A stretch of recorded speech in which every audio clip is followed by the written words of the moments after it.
Dying Light is my favorite game of all time, and if you've been following me for a while now, you would know that I tend to mention this literally every single chance I get. And you know, this video is very important to me and has been a long time coming actually. Ever since I started this channel, I knew that this would be a video that I would eventually make. And now that Dying Light 2 is out, I believe that it's a bit overdue even. I have been following the second game's development since its very announcement, and now that it's out, I thought that I would 100% finish it, see all of the new updates and stuff like that before I make my overall review on it. Because there are some things that I need to discuss. But this video isn't about the second game, as you may have already realized. It's about the game that started the series out, the original Dying Light, and why it means so much to me. I want this video to be a complete review of the game, but also an introduction for new players at the same time, so some sections of the video will have spoilers, but I added a tag onto them so you can safely skip them. And I'll also add another disclaimer before each of these sections. So yeah, I'm Shadow, and today I'm going to be trying to convince you on why you should play Dying Light in 2022.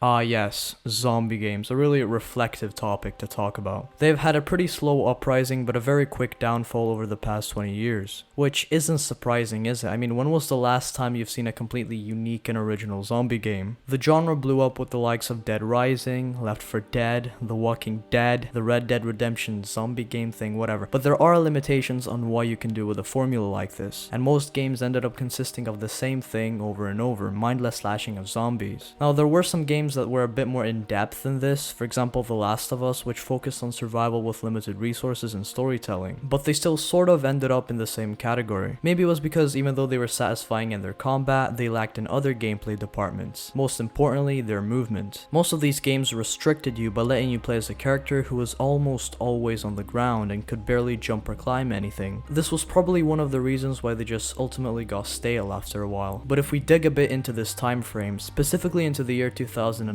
we would find another game in this genre which gained moderate popularity by the name of Dead Island. It was made by a small Polish studio at the time called Techland and published by Deep Silver. It wasn't too different from the other games I mentioned, but it featured a unique gore system that made slashing zombies just a bit more satisfying, an environment consisting of a depressing dystopian paradise, and other elements like scavenging and skill trees. It had 4 playable characters, similarly to Left 4 Dead, and its storyline wasn't very complex. After its release, it got an expansion called Dead Island Riptide, and, in addition to that, a trailer for Dead Island 2 was announced. I still remember watching it back in the day and getting hyped for the game. Yeah, the video is 8 years old now and the game still hasn't been released. So after kind of a falling out between Techland and Deep Silver regarding Dead Island and its future, the studios went their separate ways, and Techland, having experience from making zombie games, started working on their new project, which we now know as Dying Light. During the development process, they decided to take what was for the most part unique from Dead Island, but make it more story focused and give it a darker atmosphere. But most importantly, they decided that their new game would have parkour as its main traversal system. They even invited David Bell, the literal inventor of parkour, who also plays Harran in Dying Light 2, to work on motion capture for the game. They first wanted to make the parkour similar to Mirror's Edge by placing these sort of invisible hooks in certain places that the player would be able to cling onto. However, they realized that this would really limit the player in a dangerous open world environment where enemies could actively chase you. So they implemented a system where the game would recognize any climbable object as one of these hooks and play an appropriate animation to what object the player was climbing. In addition to all of this, a proper day and night cycle was introduced, which gave the game more life than just bright sunny weather at all times. And so, Dying Light was released on the 26th of January 2015, and for the past 7 years it has been actively updated by the developers with new DLCs, events, weapons, and items, and only stopping as of now with their focus being redirected to Dying Light 2. This is still one of the reasons why I consider Techland my favorite developers. I mean, 7 years, that's just insane. So I was thinking about how I would present the gameplay section of this video, and I decided that I would subdivide this section into a series of smaller sections where I would talk about different aspects of the game in more detail. Starting off with the environment, Harran is beautiful. It's a fictional interpretation of a city located in a Middle Eastern setting, specifically in Turkey, and it consists of 3 main parts: the slums region, Old Town, and the countryside, which we'll talk about later because it's a DLC location. The game game's architecture, specifically in the slums region, is inspired by these crowded settlements in Brazil, and it's honestly an ideal starting location for the game as it lets you explore an environment that is very parkour friendly with all its compact houses, gaps, and windows. It isn't as complicated and doesn't rely on large verticality compared to later locations in the game. After exploring for a bit, you can see how this part of the map portrays the poor side of Harran, and you could imagine how regular people might have lived here before the outbreak. There are abandoned shops, markets, supermarkets, a few apartments scattered here and there, and if you make your way to Infamy Bridge, which really is infamous because of, that one video,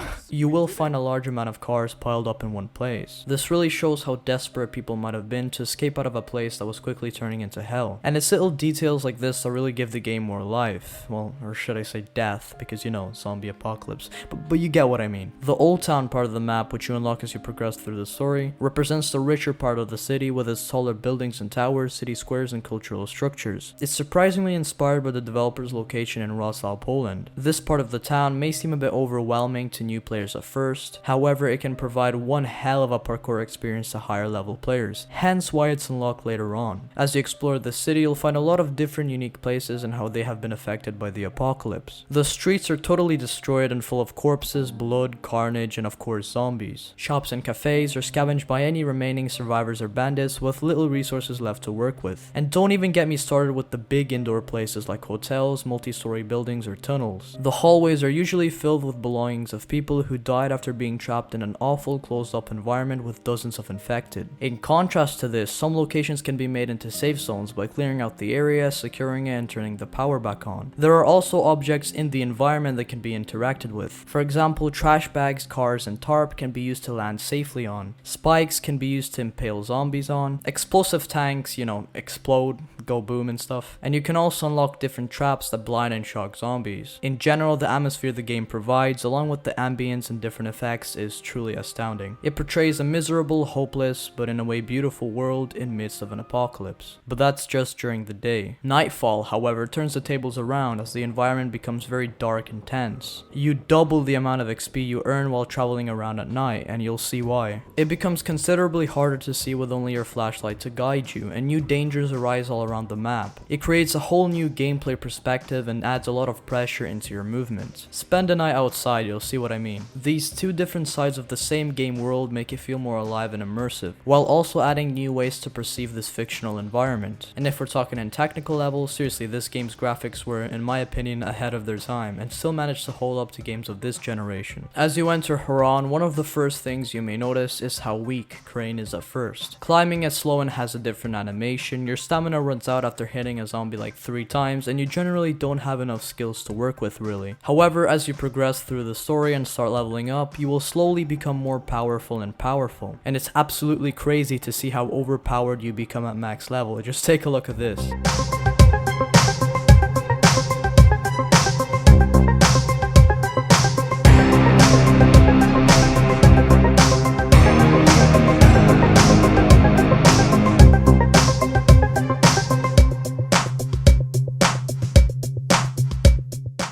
Speaking of leveling up, in one of my previous videos I mentioned how skill trees in different games are rarely done right. I feel as if developers add them to fill up the void that is a lack of meaningful character progression. Most of the time they consist of an added percentage to a stat or an addition of meaningless abilities that don't really add much to the game. But there are a few examples that prove how skill trees can really make leveling up fun, and the Dying Light series in my opinion is a prime contender. The progression system in this game is made of 3 different skill trees, and an extra one being added once you max out one of them. The Survivor skill tree is the more basic of the bunch, which is why we'll talk about it first. You gain Survivor XP by essentially completing missions or challenges, and you can use your skill points to unlock skills targeted towards crafting and bartering. But you also unlock the ability to camouflage yourself using zombie blood, use traps, and by the end of it you gain access to a grappling hook, which essentially changes how you travel across the world. But the agility and combat skill trees are special because they are upgraded by actually doing what they say. You gain agility XP by doing parkour, and combat XP by, guess what, beating the shit out of zombies. And it's simple but kind of genius really, because the best way to get good at something, even in real life, is to practice it essentially, which is essentially what makes these two particular skill trees so great, and sort of logical. Better yet, they actually unlock fun, meaningful, and most of all practical abilities that you will use countless times during the game. For example, by leveling up the agility skill tree, you gain the ability to grapple zombies, slide into zombies, vault over zombies, dropkick zombies, ram into zombies, as well as roll to nullify fall damage from higher places or tic-tac up walls. The combat skill tree on the other hand gives you the ability to do whirlwind attacks, stomp on zombies, do a drop attack or ground pound depending on your weapon, take down zombies, and most importantly break a lot of bones and slice a lot of heads. With all of these skill trees maxed out and working alongside each other, you'll truly feel like the ultimate badass during a zombie apocalypse. The legend skill tree, however, is a different story. It's more of an optional skill tree that is more suited towards making the game's hardest difficulty, Nightmare, easier. Hence why XP for it is multiplied by 10 when playing on Nightmare. However, it involves a ton of grinding if you want to get it legitimately, but let's be honest, most of the people that have played this game have probably used a certain method or duplication glitches to achieve max level. For new players, I wouldn't worry about it too much, as it's just a percentage increase with a couple of rewards in between. Dying Light's parkour system is simple, but in a way complex at the same time. It's kind of hard to explain because you'll only be able to realize this once you become familiar with it yourself. The game gives you the basic skills you need to traverse the world, and it's up to you to put them into good use. As I mentioned before, almost any surface in this game is climbable, and I mean it. In order to climb something, you have to press your jump button to reach it, and then press the button again to grab it. You can then choose to climb up, down, or choose a different direction to spring yourself off to. When jumping off something, you can use a zipline in certain places, land onto surfaces that neglect fall damage, or use your roll skill. While leveling up your agility skill tree, you'll also gain access to the tic-tac skill, which, in my opinion, is one of the most important skills in the game. It allows you to scale up flat surfaces that can be clinged onto, and if you jump off in a certain angle while doing it, you'll be able to repeat it to go even higher. But if you press the jump button again in the middle of the process, you'll jump off backwards, which can be useful in certain scenarios, but most of the time it's kind of annoying. In fact, I used to hate on it myself. But once you master it, you'll realize why it's a great feature that makes movement in this game a bit more satisfying. And that's basically Dying Light's parkour in a nutshell. But due to the freedom and the parkour-friendly environment this game has to offer, you'll find yourself flying through the rooftops autonomously once you get the hang of it. As I mentioned before, by the end of the game you'll gain access to the grappling hook, which kind of interferes with the parkour system, but if used right, it can save your life dozens of times. Or you can simply pretend you're playing something like Just Cause and grapple around the map like the inner Rico Rodriguez you are. The combat in this game is simply a treat, and combined with the parkour system, it can maximize your fun meter in this game. The two main categories that I think make it unique are, first of all, the gore and the creative combat. So if it wasn't clear before, Dying Light is very brutal in its gore, and it might be a turnoff for certain people, which I totally understand, but I just can't mention this game's combat without talking about it. It is essentially what makes slashing zombies all the more satisfying. You can cut off certain limbs of the zombies, which will cause them to react in different ways. For example, slashing off a leg will cause them to crawl at you and grab yours, slashing off an arm will cause them to charge at you with the other, and slashing off their head, well yeah, they're not going to be able to do anything. But you can also cut them in half with a jumping attack, or burn/electrocute/poison them with different elemental weapons or items. However, keep in mind that this only applies to certain enemy types, as others might have a certain body structure or armor that doesn't allow for this. The example I used were just regular biters. The creative combat is essentially the use of parkour or environmental objects to kill enemies, and it's mostly what defines Dying Light for me. I mean, the things you can do to mess around with zombies in this game are pretty much endless, and certain skills can help you with this. For example, you can vault over a zombie and do a drop attack on the next one, drop kick a zombie off a rooftop, or even set off an explosion and grapple the zombie face first into it. This game allows for some crazy stunts that will make you want to use the open world as your playground. Oh yeah, and all of this is excluding all of the in-game events, by the way, which had low gravity, super crane, hyper mode,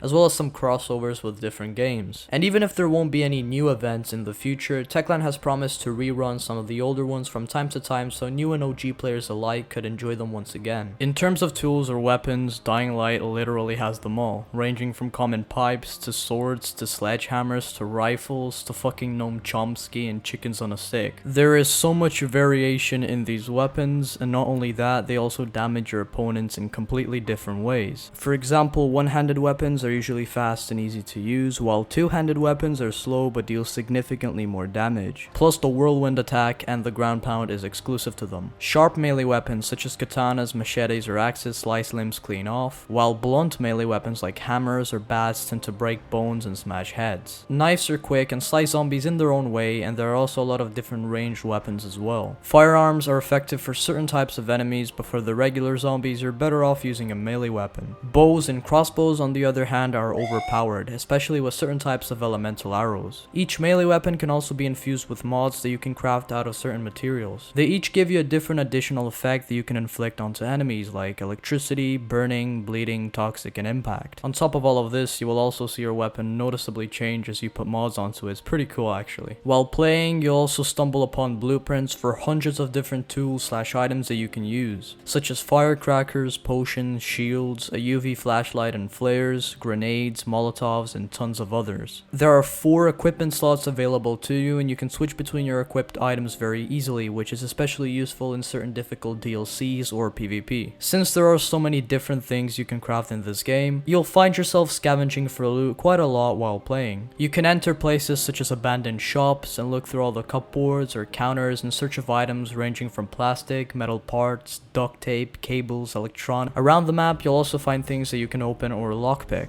Now, the thing about picking locks in this game is that you essentially have to do it in real time, which gives you this extra layer of anxiety as you can sometimes hear zombies coming up behind you. There's a significant amount of things you'll need lockpicks for, so you'll find yourself crafting them quite a lot. For example, police vans and ambulances contain weapons, mods, and medkits respectively, while chests can contain anything from good rarity weapons to ammunition or crafting items, and just searching around the map will most probably find you something good. So if you haven't seen some of the enemy types in this game, I would suggest that you skip this part of the video since you'll interact with pretty much all of them at least once during the main story. But if you're already familiar with them or are just very curious and want a quick description, that's what this section is for. So first of all, we have the common infected. Now, while these are the most common, they have the most variation, I would say, as they come in completely different shapes and sizes. They are slow, can barely climb, but if close enough to you, they can grab onto you and you'll be forced to escape. The brute versions of the regular zombies are bigger and heavier, but are still essentially the same thing. The only differences are the fact that they are a tiny bit harder to kill, and can charge into you and knock you down for a solid 4 seconds, which can be very annoying. Gas tanks are pretty much zombies in hazmat suits with a gas canister on their back, and yes, you can send them flying, but beware as they can either explode or bring in a horde of the next type of zombies, which in my opinion are one of the most unique in this game, but are also one of the most annoying as well. Virals. They are recently turned to humans whose bodies haven't completely rotted away yet, which means that they can still actively run or climb, and they can also deal a ton of damage. The special thing about them is that they're attracted to sound, so this is what happens when you make any kind of noise while playing.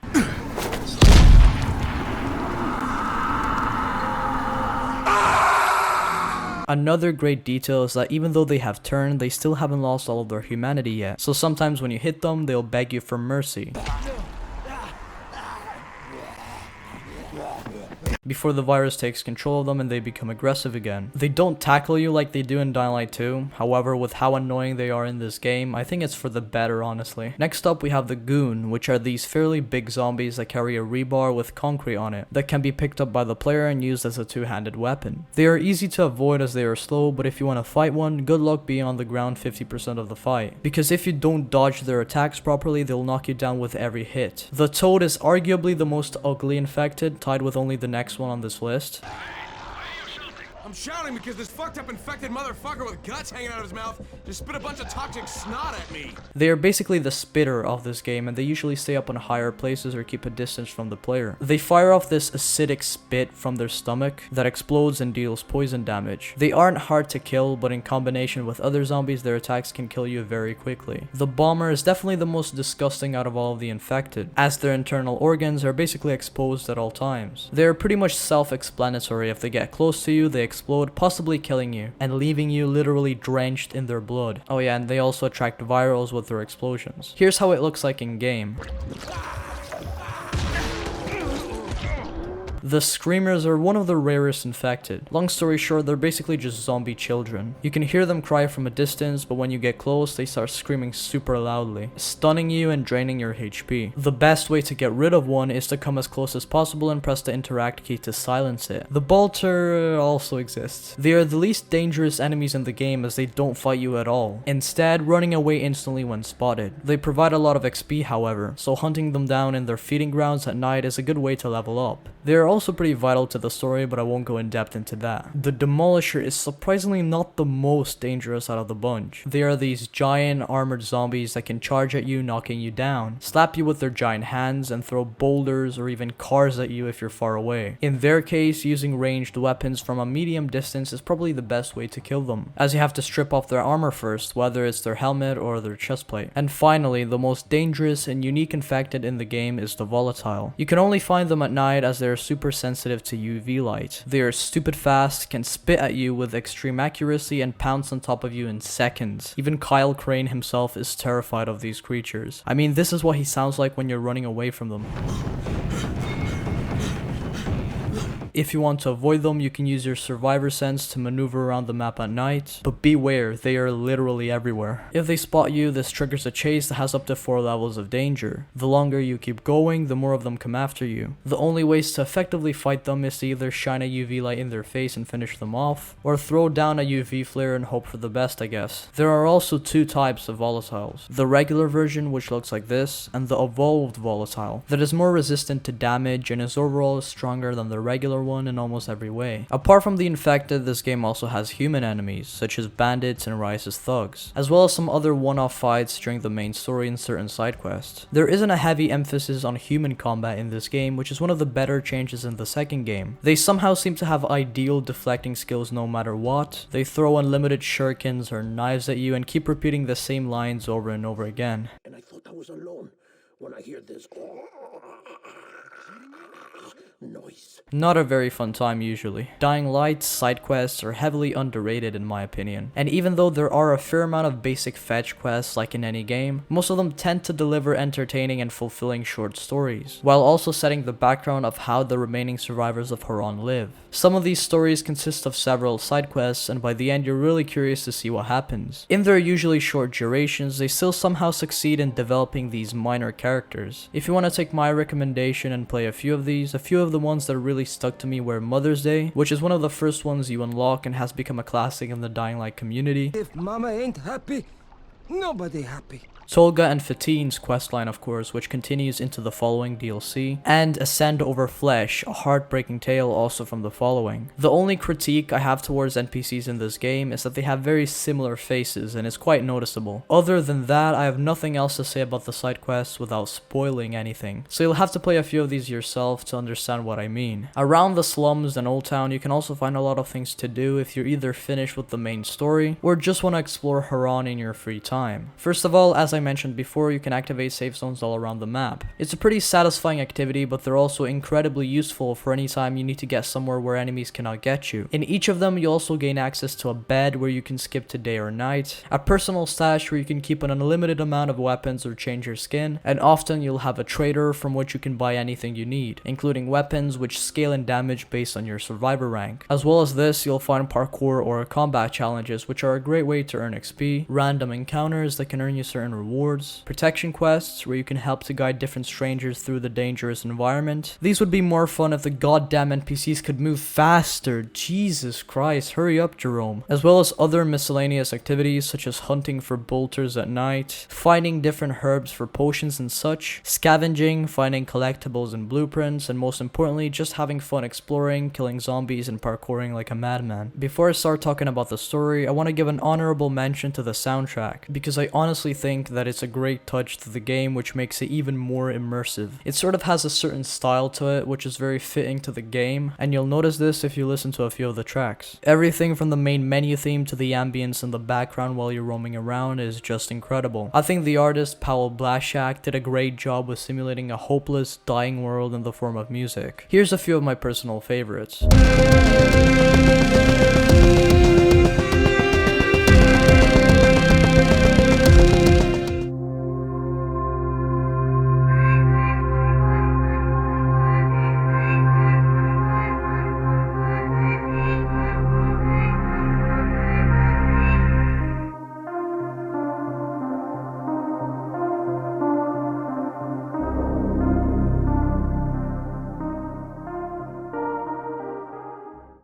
Alright, if you haven't played through the main story and the following, now is the time to click off this part of the video. You've been warned.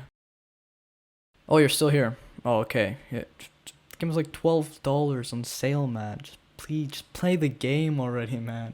You don't have to spoil everything for yourself. You know, fine, whatever. Continue watching. Ah, yes, the story. Perhaps the most controversial part of this video, to say the least. It just seems like wherever I go, people just don't have anything good to say about it. And I mean, it's no masterpiece. It does have its flaws and inconsistencies. But I still think it's heavily underrated. The thing I like about it most, I think, is that it's realistic as far as zombie games go. Of course, you know, it seems kind of weird that an agent whose training consisted of running track in high school got hired by the government in the first place. You've got some serious natural talent, man. Either that, or you've done this before. You done this before? Hardly. The closest I ever came to this was running track in high school. Well, then you're a fucking prodigy.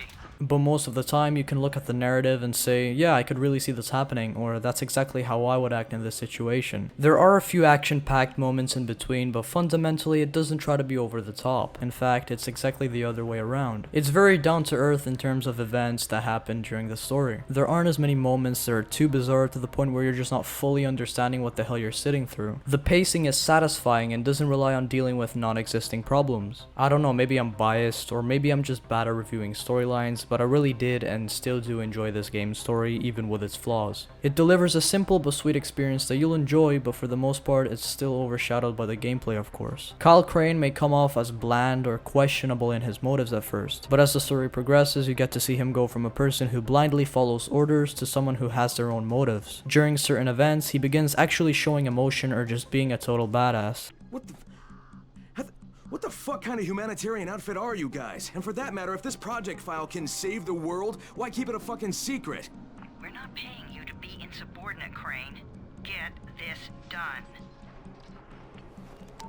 Fuck you, asshole. But most of the time he's just a chill guy who isn't afraid to speak his mind. And I mean, I really appreciate that. There were certain moments in the story where he would make a funny reply to someone and I would be like, exactly. Prove you are a man. Take your vengeance. Will you just shut the fuck up? I thought that funny remarks like these would totally break the immersion for me, but instead they somehow did the complete opposite. As this is how I think I would react in certain situations like these, which really makes me connect with the character. And I'm glad I'm not the only one who thinks this way. Another piece of critique that I've always heard about him is that he makes a fair amount of dumb decisions during the story. One of the biggest examples is when he dumps the containers filled with antizin that could have saved dozens of lives into fire, instead of hiding them just in case, as the lack of this substance eventually does become a problem further into the storyline. And I totally agree. I mean, it just seems like Techland did this to either somehow make him look stupid or to further advance the plot. But an argument that I have in contrast to this is the fact that he was pretty much a puppet of the GRE before he finally realized what exactly was happening in this city. At first he was blind and only centered around his mission, but when he actually lived through some of these brutal events he became attached to the people of the tower. And this particular mission happens pretty early in the game, so I guess this was just like a in the heat of the moment rookie decision he made without really thinking about it. As he becomes more experienced towards the end of the story, however, you'll find a bit more reasoning behind his actions, and when he's serious it really does feel like he means it. Oh my god. You need the cure now for spin, don't you? That's the only way you could get out of this.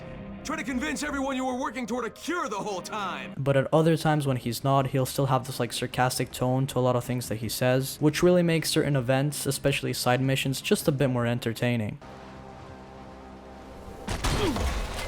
One day I'm gonna do this and end up landing on a bag of rusty knives, I just know it. Oh yeah, and I forgot to mention that he's also voiced by the one and only Roger Craig Smith, aka Ezio Auditore, Batman in Arkham Origins, Mirage from Apex, and Sonic. The other characters that really stuck to me during the story were Raheem, Brecken, and Dr. Zara. I liked Raheem because he was sort of like a likable younger figure in the storyline, and you really get to see a bit of character development from him. The moment where Crane saves him from falling off the roof, and he explains how he was about to fly off to a different country right before the outbreak began, and that the flights were cancelled, is where I felt empathetic towards him, honestly. He had these childish ambitions because he was deemed too young to go out scavenging or to help people on the outside. He mentioned that he wanted to go out with a bang, and to die actually doing something which can benefit what's left of the people here. Unfortunately, he gets killed off early in the story because of this, which shows one of the early moments of Crane actually getting emotionally attached to someone. You goddamn stupid fucking kid! Brecken is also one of my favorite characters because as a leader, he was a humble, honest guy that really wanted to do what's right and save people. Before the virus, he came to Harran to work as a parkour instructor, but ended up getting stuck as the leader of a tower full of helpless people. After his night mission fails, and Floor 18 gets lost to the lack of antizin, he really starts wondering if he's actually a good leader at all. There were cats in there. I froze. Leader had to step up. Maybe she should be in charge. What the fuck, Crane? I'm no leader. I'm a goddamn parkour instructor. Wait, so all the free running... Wait, that was you? Brecken, you showed these people how to survive. Unfortunately, he just disappears halfway through the story, and you literally never hear from him again, which I always thought was kinda strange, but oh well. Dr. Zero was another character that stuck to me because he was a big part of the story, and really helped me understand a bit about the virus itself. His goal was to somehow create a cure and save the people of Harran, and his research actually makes an impact. You find out that the virus is actually a variation of rabies, which explains why the zombies can't swim in water, and that Balters were actually infected who ate meat injected with a version of the virus that he left around the city, and that a sample of its flesh can help in creating a cure. His final words are, "Save these people. They don't deserve all of these." Rest in peace, Dr. Zera. There are two other characters that I want to briefly mention, which are Jade and Rias. Jade was not necessarily a bad character by any means. However, in my opinion, the biggest problem regarding her was that it felt like she was just there to serve as a romantic figure to Crane. I mean, you can easily notice this as you progress, and it also felt like her death was just there for Crane to have another reason to be mad at Rias. Other than that, I liked the brother/sister relationship she had with Rahim. This really showed that she was overprotective of him because she actually cared, and didn't want him to end up doing something stupid and killing himself. And Rias. Ah yes, Rias. The main antagonist of the game. He is often referred to by the community as Vaas from Far Cry 3 2.0, due to his psychopathic behavior mixed with philosophy. And while this can technically make a good villain, most of the things he did seemed excessive, like killing his own men multiple times. It just seemed like he did everything for his own amusement, and then tried talking about it philosophically like it had any meaning at all. There were a few times in the story where he actually made sense and had proper reasoning behind his actions, but those moments were very rare. The fact that he made a deal with the GRE through Crane's radio, and was this close to escaping the city, but still decided that he would invite Crane over for a duel, it just felt like a convenient way for the developers to end the game, I guess. Despite all of this, I still enjoy the ending, and while people keep nagging at the fact that the final boss fight is a quick time event, I think it's better this way, honestly. Because judging by how combat works in this game, Crane would just end up, I don't know, drop kicking Rias off the roof while the credits play. For me, it just felt satisfying to end the game like this.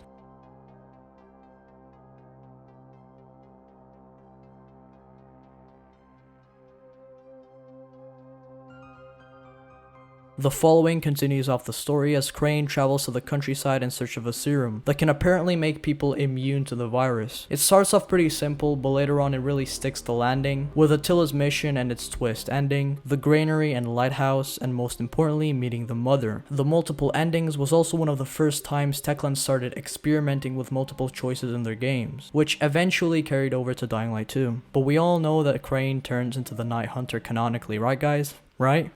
For new people who are still speculating whether or not they should buy the game, perhaps this section of the video may reassure you. A few weeks ago, Techland released a definitive edition for Dying Light across pretty much all platforms. On sale, it's about $15 to be precise. Apart from the base game, it also features everything that has been released for Dying Light during the past 7 years, including the following DLC, which is a massive expansion to the game. It features a continuation of the main game story that is almost the same length. You get to explore the countryside, which is approximately the same size as the slums and Old Town combined, and gain access to an upgradable and customizable buggy that surprisingly has great driving mechanics, with a whole new driver skill tree that adds upgrades and abilities to your vehicle. In addition to that, there are also new side quests, challenges, races, zombie hives, and other. It's basically an additional 30 to 40 hours of content alongside the base game that you're essentially getting for free in the pack. The Bozak Horde, which is a set of difficult trials that you can try to complete by yourself or with friends. The set of trials itself takes about 40 to 60 minutes to beat, however it requires a lot lot of practice and patience as you only get 3 lives. And if you lose them all, you'll be forced to start from the very beginning, so you'll likely spend a couple of hours trying to beat this challenge. If you put a bit of dedication into it though, it can be a lot of fun, I assure you. Harran's prison also follows the same path, however, it's more about getting the loot at the end. The faster you beat it, the better rewards you get. Cuisine and Cargo unlocks a set of new quarantine zones all around the slums and Old Town which you can explore. They're pretty short in length, but are repeatable, and drops that are found within are a great source of XP, not much else to say. Hell Raid is Techland's homage to their unreleased game with the same name in the form of a DLC. It has a cool atmosphere which doesn't really match any of the others on this list. It has its own little unique story section as well as an endless raid mode. As well as all of this, you also get 20 different weapons / skin bundles, and no, I'm not sponsored. Honestly, this game has some of the best DLCs for its price and I can't recommend it enough. In terms of multiplayer, you can play the game with up to 3 other players. There's also a matchmaking system that lets you join random people if they have their game set to public. On top of all of this, you also get a 10% XP boost with each person in your lobby. The game's PvP mode is called Be the Zombie. It's asymmetrical, similarly to games like Dead by Daylight. You can choose to play alone as the Night Hunter, or with up to 4 people as humans / survivors. The Night Hunter can invade other people's games and has to kill the survivors 10 times to win, while the survivors have to defend themselves and destroy all of the Night Hunter's nests, and both parties can use their unique abilities to fight each other. But as with many other PvP games or modes, it has its flaws. In Dying Light's case, the game does have a certain presence of cheaters on PC, and you can sometimes have very high skilled players match against lower skilled players. The game doesn't seem to give the survivor side much of an introduction as well, so most people are sort of forced to figure it out themselves. But if you really get into it like I did, it can be a pretty fun time. And that brings us to the end of the ultimate review for my favorite game of all time. I think I went full on out with this video, honestly. I tried to include a bit of everything so that new players would potentially get a taste for every aspect of the game. I know it might be a bit overwhelming since there's so much content in this game, but hey, I think it's for the better, because there's a bigger chance that you'll actually spend more quality time playing and having fun with Dying Light as I have over the years, and I'm glad to see that it's still as popular as ever. I guess my biggest goal for this video is to get at least one person to buy the game. I mean, I'd already consider it a win in my books, so I guess it's up to any of you. If you have bought the game after watching this video, tell me how you feel about it in the comments, even if it's negative. Lastly, I just want to thank everyone at Techland for actively supporting their games years after their initial release, and I can't wait to see what Dying Light 2 brings in the future. Thank you all for watching this video. If you enjoy video essays on different video games, then feel free to subscribe, leave a like, and join the Discord server. You know what to do. And yeah, I guess I'll see you guys later.